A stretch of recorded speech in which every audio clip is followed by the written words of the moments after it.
I want to welcome you to Dream Chasers Radio with me, your host, Yaga Diamond. What's up, peoples? How you doing? Yes, yes, yes. So a lot of people say to me, "Hey, Yaya, what's up?" I just like doing it. I don't know. And it started and I can't fix it. So I'm just gonna keep going because I got Dr. G on the show today. And let me tell you something. She Yeah. is an amazing author, but not only that, an amazing person. And I want to welcome her to the show. Welcome to the show, Dr. G. What's up, girlfriend? How you doing? Yeah. Well, what's up? Everything is good over here. How you doing? I'm It's doing good to good. be on the show, and thank you for hosting today. I Oh, appreciate it. thank you. Thank you so much. So, a lot of people don't know who you are, and your background is so extensive. Tell me a little bit, like in a short little, like nutshell kind of thing. Okay, so you give me an hour to do that. Okay, so in no, in a nutshell, well, some people say that I'm transformative. Some people say I'm motivational. I think I like to rest right in that vein. And so I am a motivational speaker, and my genre is transformational. And so my goal is always to touch the heart of mankind because I feel that when we touch the heart, then everything else transforms. So that's pretty much where I rest. I'm a native of the beautiful islands of Bermuda. I'm a single mom. Woohoo! So there's no snow going on over here. Although Hey. everybody thinks that it's cold, I think today it might be low 70s. So it's Mm. it's cold for the natives, right? But this beautiful island, I will say it's just a jewel in the middle of the Atlantic Ocean. We're very close to the border of North Carolina, Cape Hatteras, so about 800 miles away. So by flight, it's about 2 hours from Cape Hatteras to from New York. And I think in between there's like about a 1 hour to New Jersey or something like that. So we're relatively close to the United States. Let's see what else about me. I do I still work also. I'm a corporate trainer in in a very prestigious hotel here in Bermuda. So I do all the training, et cetera, there. I'm also a pastor. And so I got my hands in that pot as well, outside of being an author. And I'm actually doing my PhD in global organizational leadership with Johnson University. So I'm actually in my proposal stage now. So I hope the end is in view. But I'm sorry, I was supposed to say professional. Sorry. Yes.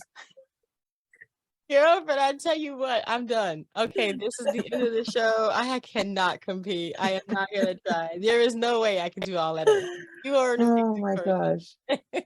You. Oh, Thank you. Thank you. thank you. So, okay, so you do all that to say that you're an amazing person, but when did you start like writing? When did you know you wanted to do that? Oh, that's just a thing. Yeah, yeah, yeah. I'm sorry. I didn't want to be a writer. You That was didn't. never, no, was never in the cards. I do recall I just graduated from seminary. My late husband was with me. And I remember this person coming up to me. I just remember because he had on a dark suit. And he shook my hand. He says, I look forward to reading your books someday. And I looked at him and I looked at my husband, and I can't say what I said online because now that I'm a pastor too, so got to keep it straight, right? But I was like, no. But thank you, sir. And off we went. Um, I would say now I graduated from seminary in 2012.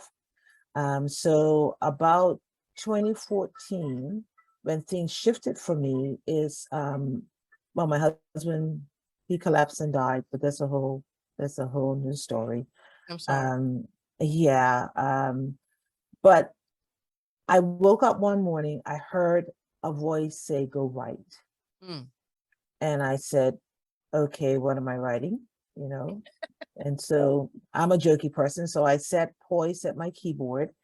And the first book I wrote was Nehemiah Prototype. It's a leadership book out of the book of Nehemiah.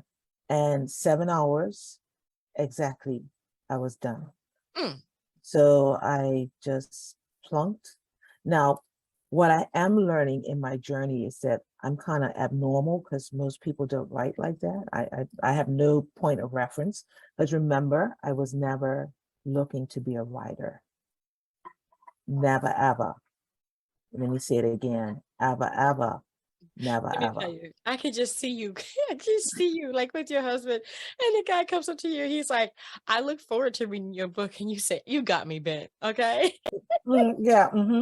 Like I said, I can't say what I said to the person. I'm on national. I'm going to be on national TV, so I got to keep it clean. You know what I mean? That's But all right. so that was the first book, and I actually started doing some teaching from it within, I would say, well, actually, let me go back. My pastor at the time said, "What have you done here?" And I'm like, I don't know. This is what I heard. He said, this is book material. And I'm thinking, okay, but I don't know how to write a book. And so I send it off to the publisher, and voila, book number one. Mm, Book number two, mhm. it turned out to be The Woman at the Well. But when our viewers go to look at it online, I don't want you to be confused. It's not for the woman. It talks about generational curses Mm. and how to break those things, and how this girl goes through her life, not knowing why she does what she does. But then when she went back to her bloodline, for an example, she got to see what caused her to be the person that she was. But then she had the opportunity to shift it. And so that was The Woman at the Well. That one took me about 10, 12 hours. Again, it's like writing a good sermon. And then, now, remember, I wasn't writing anything. Remember. And so I heard, and let me bring the audience in for just a moment. I am a woman of faith, of strong faith. And when I say I hear, it's because I hear the Spirit of the Lord speaking to me. And so I'm just conduit. I don't know the plot. I don't know the storyline. I don't know anything. I just type what I hear. And that's how my journey has been. So Oh my he's God. given me the opportunity to write in parabolic format. Most persons don't really read the Bible. Well, some Christians don't read the Bible. Yeah. And so what he's been able to impart in me is everyday parables by way of scripture. So you'll be reading scripture, but don't know you're reading scripture.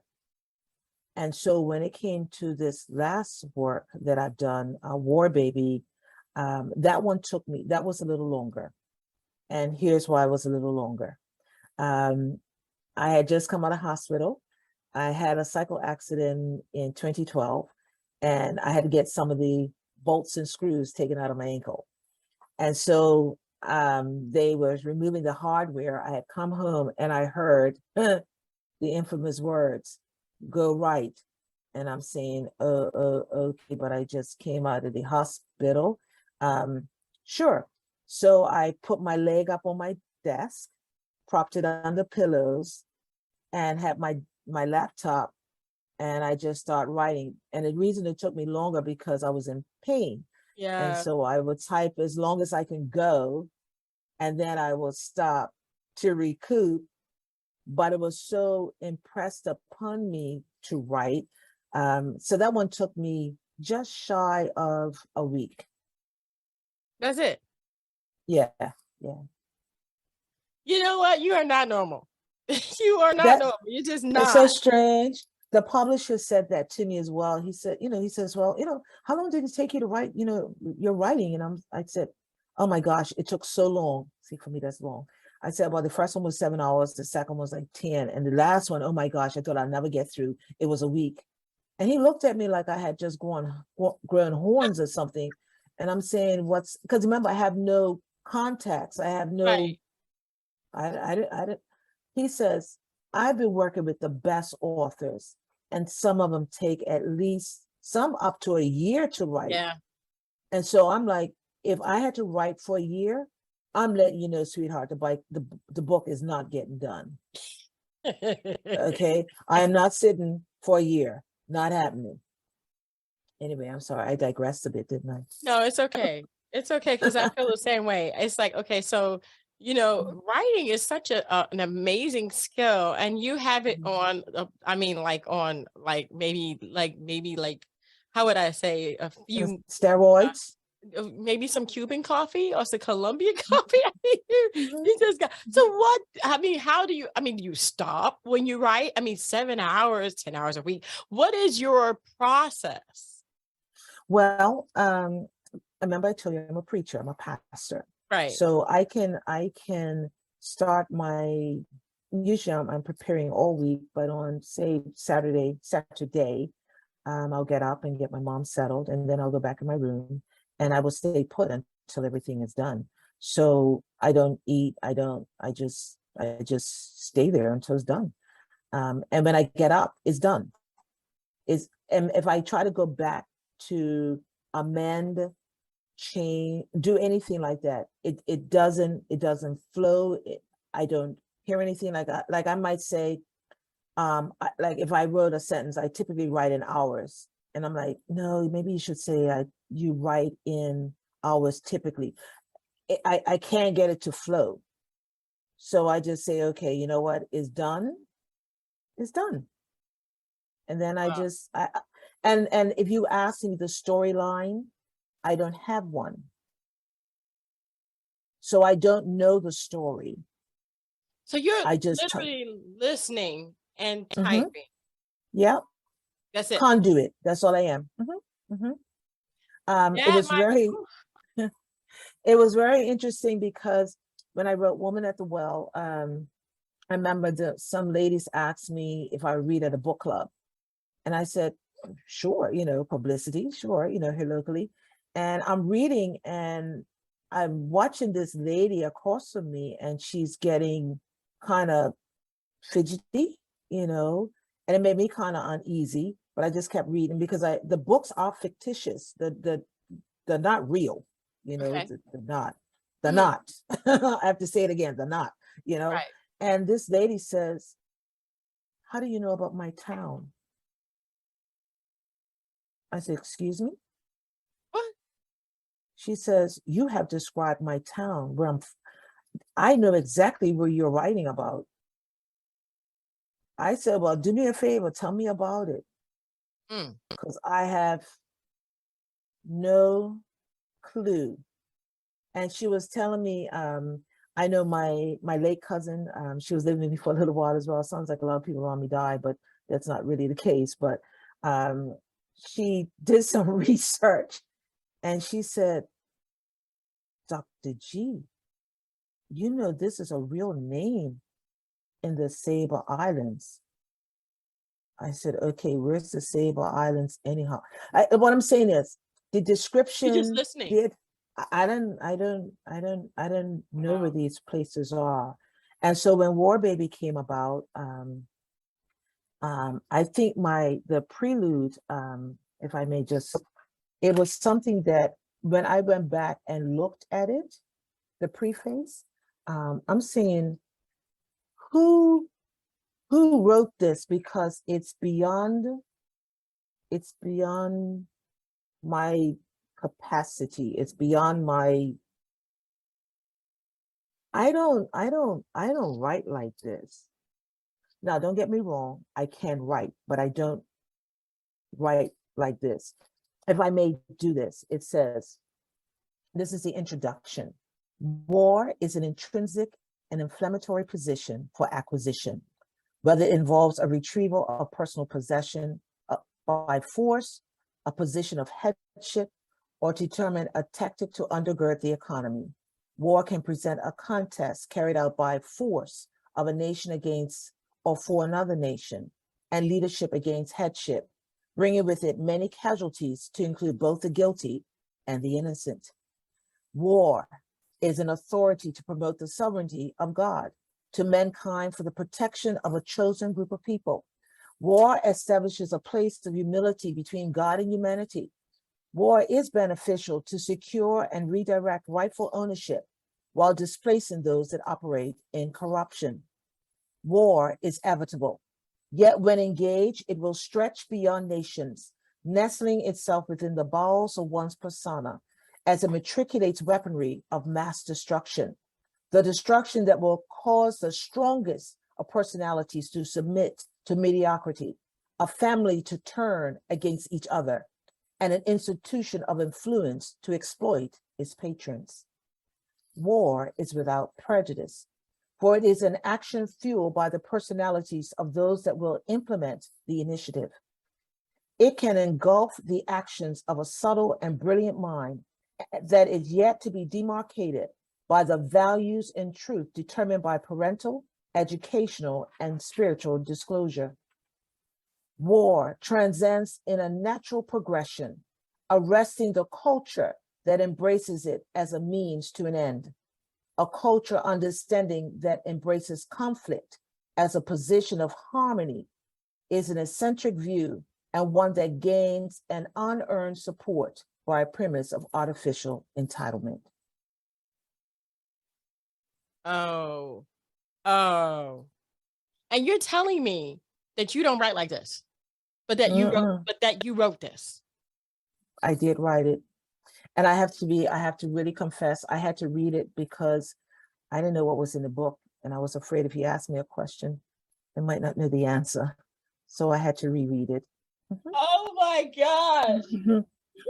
Oh my gosh. Oh my gosh. Oh my gosh. Wait a minute.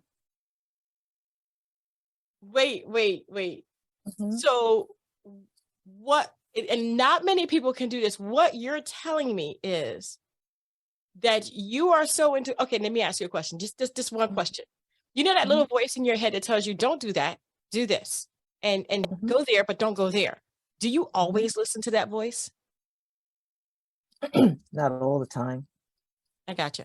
I'm honest. That is the voice that you're probably hearing when you write that book. And a lot of people ignore that voice. They ignore the don't turn here, then they turn there and they get to a car accident. Don't leave yet. That's right. Leave a little later and don't worry about it. You'll get there on time. You don't. Oh, that little voice or that mistaken, oh, I forgot my keys. I got to go back. That is your saving grace. That's right. Absolutely. And yet I can't hear that voice all the time, but you're telling me that that voice will sit with you for 7 hours and feed you, and you have no, oh my gosh. Yep. And like I said, War Baby, if this is, I'll be honest with you, the space that it transports me in, I like it. I wish I could afford to, I watch a lot of Hallmark. Okay, so excuse me, go off to France. Yeah. I go off to France or something and just write, and just write, but then I have to come back to reality, and here I am. I have a place I go that takes me away, that I love to go from time to time to kind of get away from reality, because everybody needs to get away. And I understand that you like that space.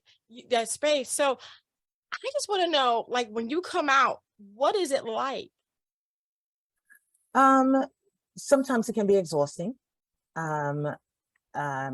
because I'm just really conduit, and so when I come out of that space, I probably want to snack.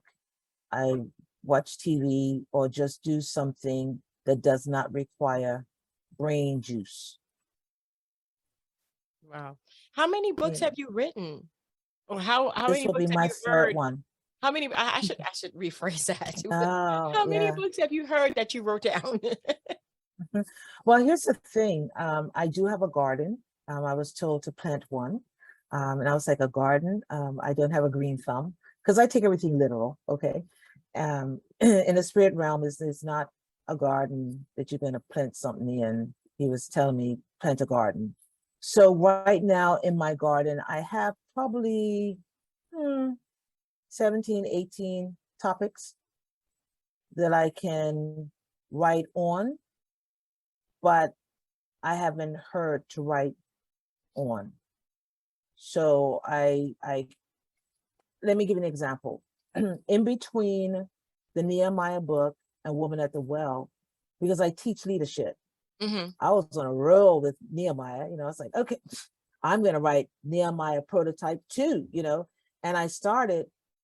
And after, I would say 2.5 weeks, I had 8 pages. And so this Oh, young lady said to me, she said, and it was very strange. She said to me, um, Miss G, maybe that's not the book you're supposed to write. And I'm like, no, no. See, you asked me, do I always listen to the voice? Okay, yeah, I no, because got you. No, I'm going to yes. do the Nehemiah prototype 2. That's what I'm doing. She said, but you say you're writing hours and you've been almost 3 weeks and you only have 8 pages. Maybe you need to write something different. And I'm thinking, how dare you? But I listened to her and it was just like flat line. I didn't hear anything. And then I heard Woman at the Well.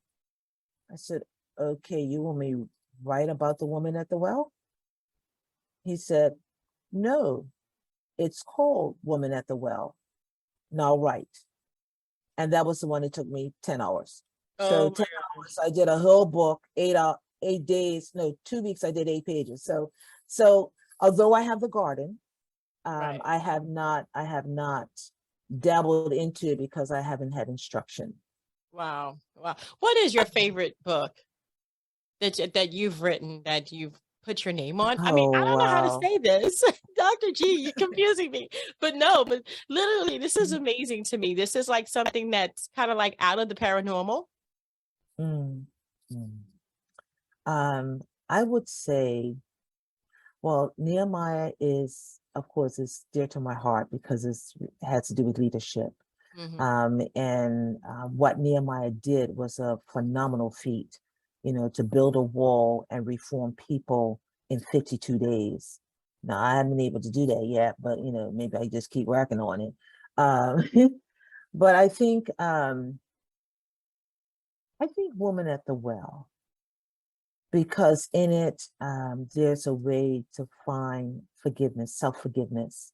And I think that is something that we do struggle with, because unless you've had a perfect life like mine, ha ha ha, you know, um, the challenge is that it keeps you bound, and you don't. It's very difficult to experience your value because the things of your past always overshadow you. And when you think you've put them to the side, there's always somebody either in the family, at work, or friends, or somebody that's going to resurrect that one thing that you was trying to forget. And what you find out is that where you were taking a couple of steps forward, now you've regressed in that space. Yeah. So to me, self-forgiveness, and that's what Woman at the Well kind of steers the reader towards. It's finding how to forgive yourself Hmm. so that you can move on. Now let me ask you one question. Yeah. If I would dare, Nehemiah, Hmm. the first one that you wanted to write the sequel to. Yeah. Could it be that you're just not ready for it? Or could it be that you haven't experienced the one thing you need to experience that would take you to that level? Okay. Once you just get out of my head, why don't you? But I think you're absolutely right. I think because even though these stories are fictional, when you write, part of you goes into the book, Yes. Yeah. So I guess I can't speak from where I haven't been, Yeah. because then the authenticity of it will not translate through the pages, if that makes sense. It You does. know, so you're probably right. I think I'm all that plus a bake, a chip and dip, but I still got a lot to learn. I think I'm the corner of the chip. See, The one that fell on the ground. and you counted 3 seconds and picked it up, right? No, two. Oh, two. Before Oh, the two dog seconds. gets it. Before the Oh, dog oh, I gets see. it.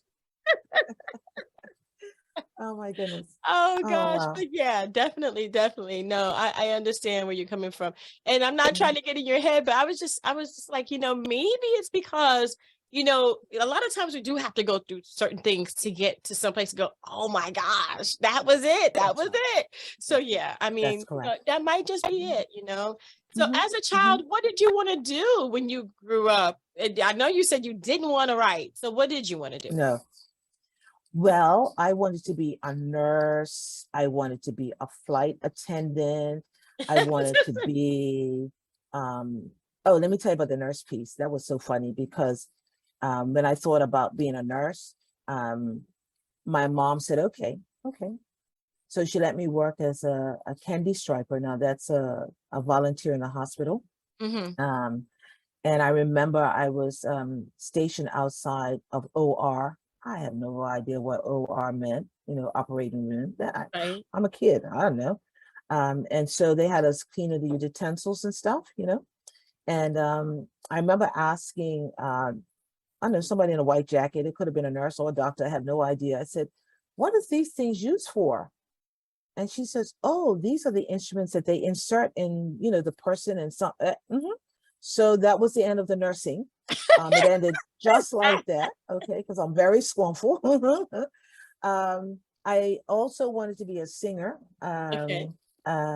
but then my mom forbade that, and so because she said I had to get a real job, and so I think my whole life, what I've been doing is speaking from personal experience and always encouraging. So when I look at everything that I wanted to be as a child, I think it has culminated into what I am today. So I take the time out to impart. It doesn't matter where I am, who I'm with. If I feel that nudging to say something to someone that will encourage, then I will come up to you and say, hello, hi. Um, okay, wow. I'm Dr. G, and I just want to leave this with you. And that's what I do. And I just say what I have to say, and I say, and have a great day. And hopefully they will receive what I just said. Wow. So this is just an extension of who I am. Yeah, definitely. Yeah. Wow. Wow. And Yeah. and I guess I don't have a real job. Of course you have a real job. I'm a singer. Oh, okay. Oh, right. That's right. No, I have a I real had an job. audition. Now I had an audition. I can't remember the gentleman. He was a jazz player. He was old as Methuselah when I was auditioning. And I'm not saying it in a disrespectful way, but he was very old. He was well-known jazz musician. I can't remember his name. And he came to Bermuda, and my uncle introduced me to him, and he says, so let's see what you can do. And back then I had a 3 to 4 octave range. Like I had the lower, like I can go from deep contralto to top soprano back in the day. That's gone. It's gone. It's Yeah, well, gone. I I mean, know my place. you could probably get that back, or at least half of Mhm. it, because I mean that's just because you haven't been practicing. That's all. No, no. Right. You're probably right, but no. But he said to me, he says, like he played Summertime, and he Hmm. just played it, he just kept moving up, not half steps, but whole steps. And I was just hanging with him. And he said, I need to take you with me. I said, well, you got to get through my mom first. And so obviously I'm still here in Bermudas, and he's now going on to glory. And so no, I never came off the rock. So, but I mean, I'm not, I've always been with music in my church. I was the director of music for a little while, for about 15, 20 years. And so I've helped many come through, coaching, vocal coaches and stuff like that. So I got to sing, but That's not great. me, through them. Yeah, Right.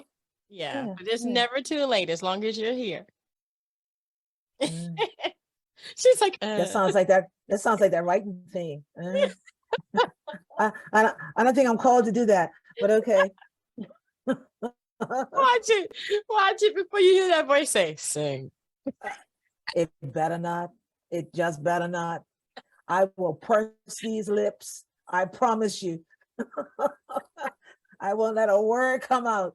Okay. That's what I'm gonna do. Damn, Yep. you're gonna have to get back with me if that happens. I'll be like, Oh my yeah, yeah, God. girl, you did it. I don't know what you did, but I wish I would have never come on the show because I'll come look for you. Okay. I more than promise. that way, That's a okay? promise. Oh my Wow. gosh. Oh my Wow. gosh. This Yeah. is such a pleasure. So your book War Baby has some quotes in Mhm. there, and I know that you wanted to talk about a few of those. So Mhm. what does it have that's so pertinent, that's so informational for us? Sure. When we look at the main character, Daniel, see, I had to look at the book. Yeah, Daniel. Yep. Um, his journey put everything in perspective. Now, the other thing, yeah, that I do is I write in first person. I write as if I'm the person, but Mm, I'm not the person.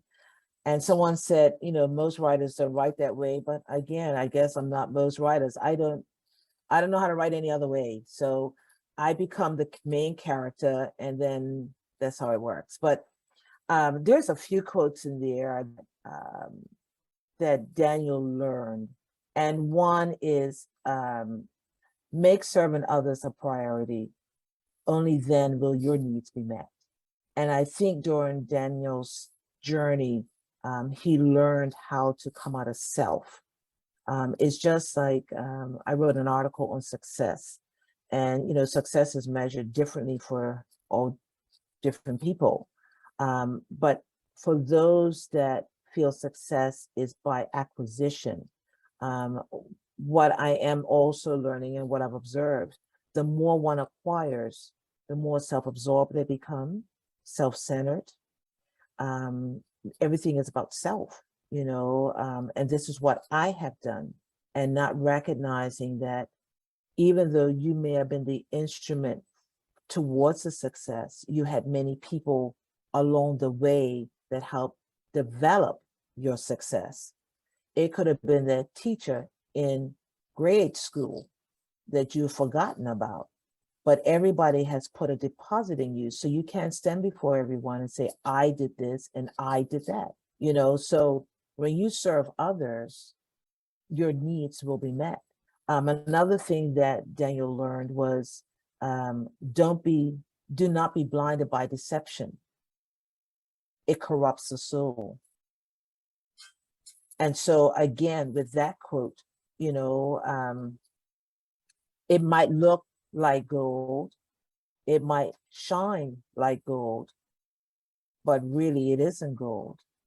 And you got sucked into that space.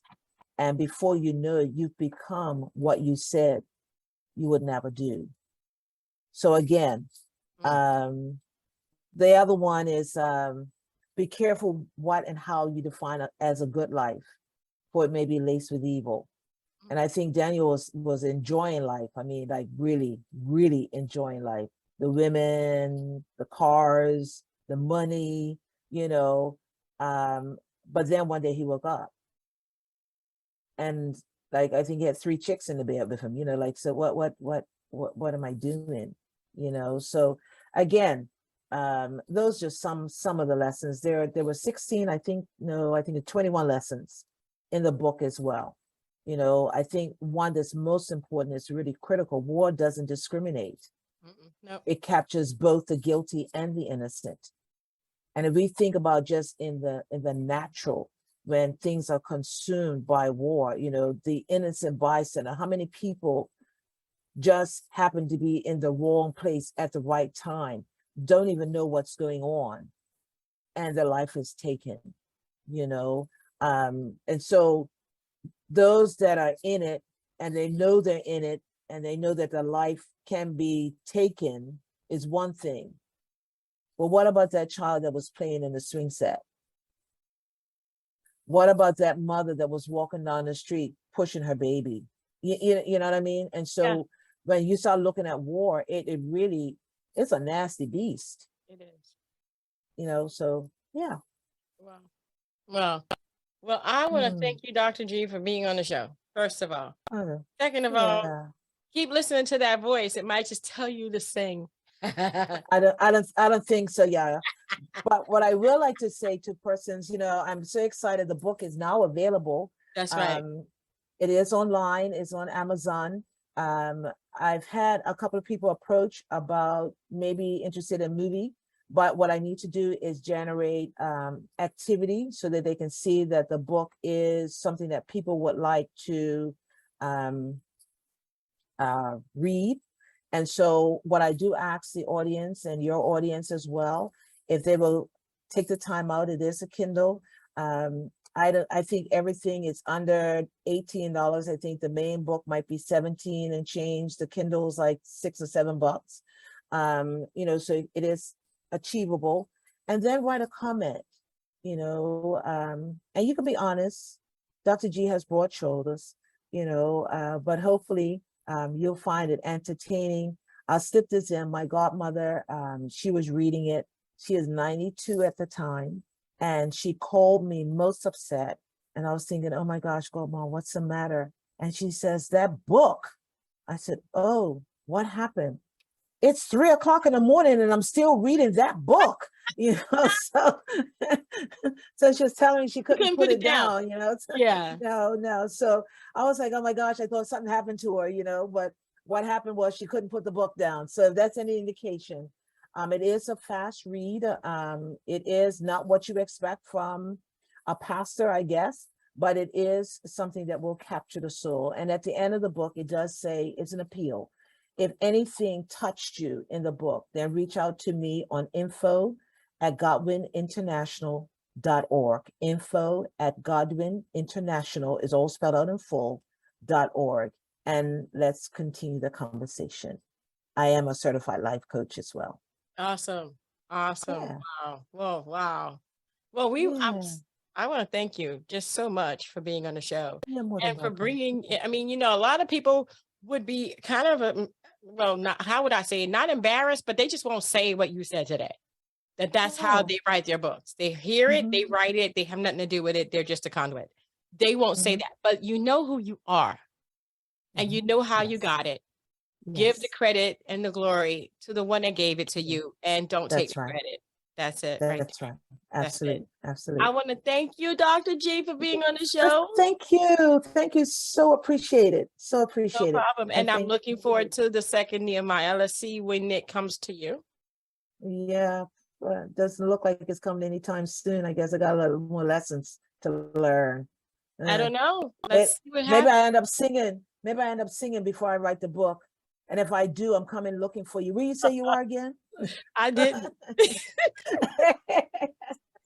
Anyway, thank you again. Thank you so much. Thank you. Right. And thank you guys so much for tuning in.